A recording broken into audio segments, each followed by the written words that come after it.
जय जगन्नाथ बंधुगण आपण मानकु मोर ही चैनल रे स्वागत। आपणकर जदि बिछा राशि होइथाए तेबे एही भिडियोटी को शेष पर्यंत देखंतु।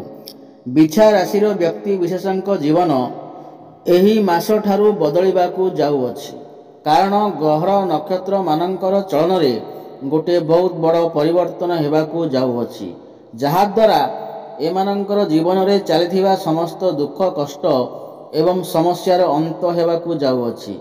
पुणी थरे खुशी फेरिबाकू जाउअछि। देखंतु बुध शुक्र एवं सूर्यंकर राशि परिवर्तन हेबाकू जाउअछि एवं बृहस्पति मध्य वक्री हेबाकू जाउछंती, जहा द्वारा आपणक जीवन रे किछि बड़ हेबाकू जाउअछि। आपणकर जीवन रे चलिथिबा समस्त दुख कष्टर अंत हेबाकू जाउअछि। पुनर्बार आपणकर जीवन रे खुशी फेरिबाकू जाउअछि। तेबे आसंतु जानिबा एही मास ठारू आपणक जीवन रे कौन सबु बड़ परिवर्तन हेबार अछि। ता पूर्वरु जदि आपणकर भी बिछा राशि होइथाए एवं आपण जदि माँ दुर्गा को एवं जगन्नाथ को सच्चा हृदय रे भक्ति करुथांती विश्वास करथांती, तेबे एही वीडियोटी को लाइक करी कमेंट बॉक्स रे जय जगन्नाथ जय माँ दुर्गा अवश्य लिखि दियंतु। देखंतु पूर्वरु आपणकर स्वास्थ्य खराब रहुथिला, धन जनित समस्या देखा देउथिला, आपण ऋण नेउथिले किंतु ऋण सुझी पारु नथिले, ऋणर भार आपणक उपरे बढ़ी जाइथिला, गृह परिवार रे खुशीर वातावरण नथिला, शिक्षा क्षेत्र रे समस्या देखा देउथिला, आपणकर खर्च बढ़ी चलिथिला, समाज रे आपणकर मान सम्मान नथिला, आपणकु चाकरी प्राप्त होई पारु नथिला, संतान संतति पई आपण चिंतित थिले, प्रेम जीवन रे मध्य समस्या देखा देउथिला, व्यापार वाणिज्य रे मध्य लॉस हेउथिला। तेबे जहा भी समस्या आपणक जीवन रे चलिथिला ताहा एबे दूर हेबाकू जाउअछि।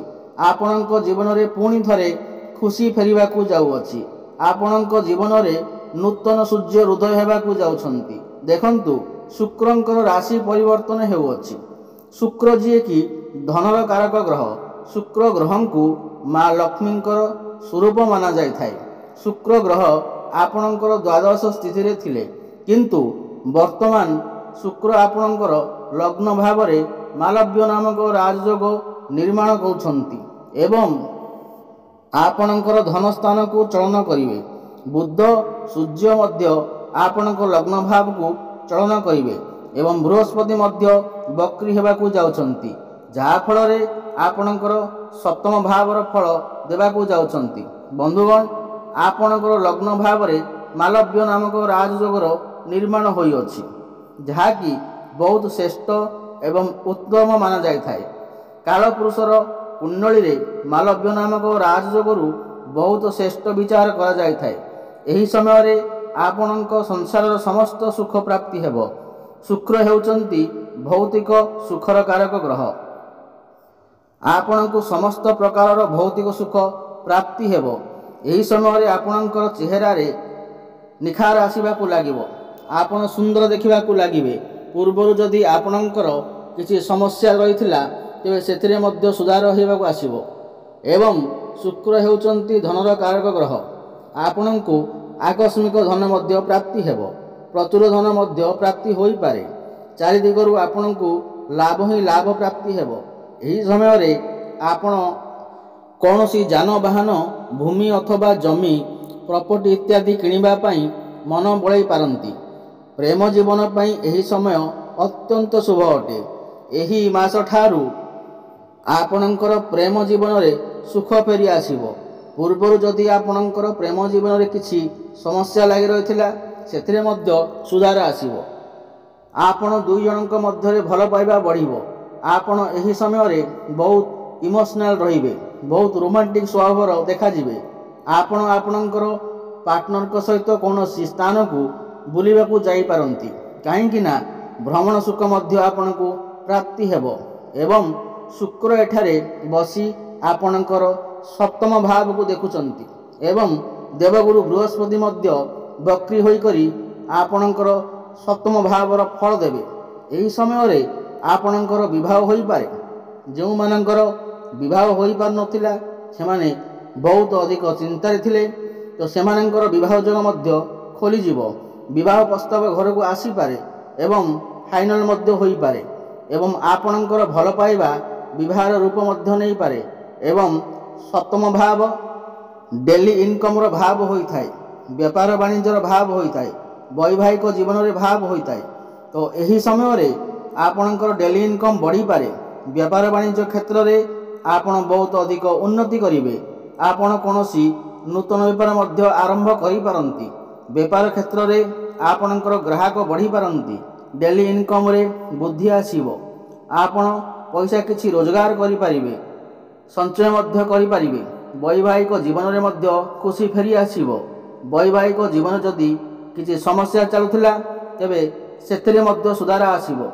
ମଧୁର ସମ୍ପର୍କ ସ୍ଥାପନ ହେବ। ଆପଣ ଦୁଇ ଜଣ ମିଶି କିଛି ଫ୍ୟାମିଲି ପ୍ଲାନିଂ କରିପାରନ୍ତି ଏବଂ ଯେଉଁମାନେ ସନ୍ତାନର କାମନା ରଖୁଥିଲେ ତ ସେମାନଙ୍କୁ ମଧ୍ୟ ସନ୍ତାନ ସୁଖ ମଧ୍ୟ ପ୍ରାପ୍ତି ହୋଇପାରେ। ଆପଣ ଦୁଇ ଜଣଙ୍କ ମଧ୍ୟରେ ତାଳମେଳ ଭଲ ରହିବ। ଆପଣଙ୍କର ଲାଇଫ୍ ପାର୍ଟନରଙ୍କର କ୍ୟାରିୟରରେ ମଧ୍ୟ ଗ୍ରୋଥ ଆସିବ।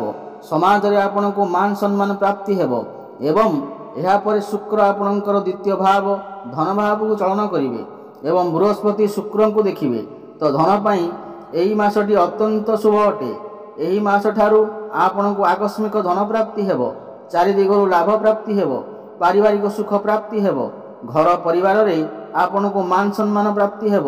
ଶନି ଆପଣଙ୍କର ପଞ୍ଚମ ଭାବରେ ବସି ଲାଭ ଭାବକୁ ଦେଖୁଛନ୍ତି, ଏକାଦଶ ଭାବକୁ ଦେଖୁଛନ୍ତି, ତ ଆପଣଙ୍କୁ ଲାଭ ପ୍ରାପ୍ତି ହେବ। ଆପଣଙ୍କର ଗୋଟିଏ କୌଣସି ବଡ଼ ଇଚ୍ଛା ପୂର୍ଣ୍ଣ ହୋଇପାରେ। ବିଦ୍ୟାର୍ଥୀମାନଙ୍କ ପାଇଁ ଏହି ମାସଠାରୁ ସମୟ ଅତ୍ୟନ୍ତ ଶୁଭ ଅଟେ। ସେମାନେ ସେମାନଙ୍କର ଶିକ୍ଷା କ୍ଷେତ୍ରରେ ବହୁତ ଉନ୍ନତି କରିବେ। ଏହି ମାସଠାରୁ ଯଦି ଆପଣଙ୍କର କିଛି ପରୀକ୍ଷା ଥାଏ ତେବେ ସେଥିରେ ଆପଣ ନିଶ୍ଚୟ ଉନ୍ନତି କରିବେ। ଆପଣ କୌଣସି ଉଚ୍ଚଶିକ୍ଷା କରିବା ପାଇଁ ବାହାରକୁ ଯାଇପାରନ୍ତି କିମ୍ବା କୌଣସି ସ୍ଥାନରେ ଆଡ଼ମିସନ୍ ନେଇପାରନ୍ତି ଅଥବା କୌଣସି ଫର୍ମ ଫିଲ୍ଅପ୍ ମଧ୍ୟ କରିପାରନ୍ତି। ଶୁଭଫଳ ପ୍ରାପ୍ତି ହେବ। ଆପଣଙ୍କର ମନ ପାଠପଢ଼ାରେ ଲାଗିବ। ଆପଣଙ୍କ ଜ୍ଞାନ ବଢ଼ିବ ଏବଂ ବୁଦ୍ଧି ବଢ଼ିବ। ଜ୍ଞାନ ଏବଂ ବୁଦ୍ଧି ବଳରେ ଆପଣ ବହୁତ ଉନ୍ନତି କରିବେ। ଦେଖନ୍ତୁ, ମଙ୍ଗଳ ଆପଣଙ୍କ ଭାଗ୍ୟ ଭାବରେ ଅବସ୍ଥାନ କରିଛନ୍ତି ଏବଂ ଭାଗ୍ୟ ଭାବରେ ଅଧିପତି ବୁଧ ଆପଣଙ୍କ ଉଚ୍ଚ ସ୍ଥାନରେ ଅଛନ୍ତି। ଏହାପରେ ଆପଣଙ୍କ ଲଗ୍ନ ଭାବକୁ ଚଳନ କରିବେ। ଏହାପରେ ଆପଣଙ୍କ ଭାଗ୍ୟ ବହୁତ ଭଲ ରହିବ ଓ ଭାଗ୍ୟର ସାଥ ମିଳିବ ପ୍ରତ୍ୟେକ ଦିଗରୁ।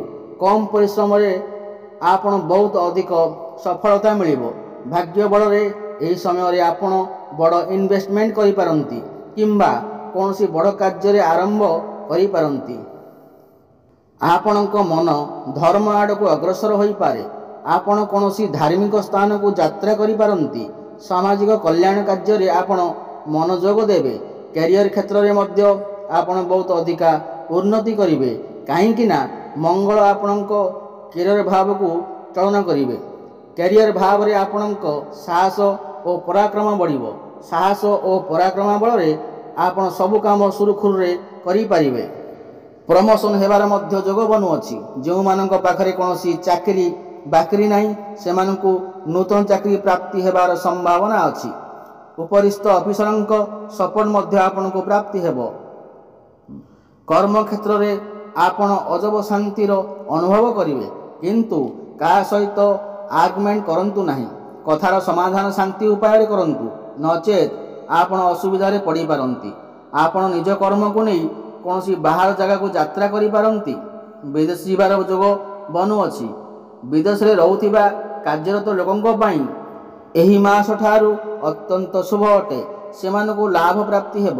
ଭାଇ ଭଉଣୀଙ୍କ ସପୋର୍ଟ ଆପଣଙ୍କୁ ଲାଭ ହେବ। କୋର୍ଟ କଚେରୀରେ ଚାଲିଥିବା ମାମଲା ଆପଣଙ୍କ ସପକ୍ଷରେ ଯାଇପାରେ।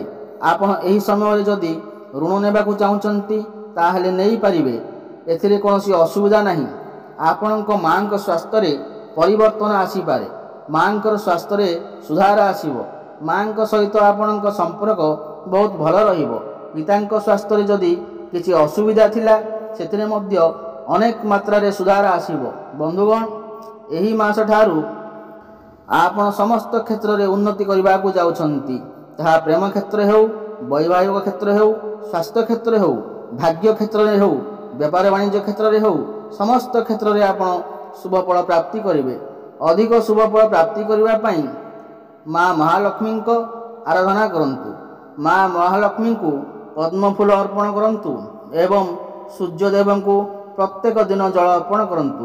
प्रत्येक दिन हनुमान चालीसा पाठ करंतु। आपण को शुभफल प्राप्ति हेब। जदि आपण को मोर यह वीडियोटी भल लगे ताहले वीडियोटी को लाइक करंतु एवं चैनल टी को सब्सक्राइब करंतु। जय जगन्नाथ। पुणी देखा आगामी वीडियो रे। रहुची। धन्यवाद।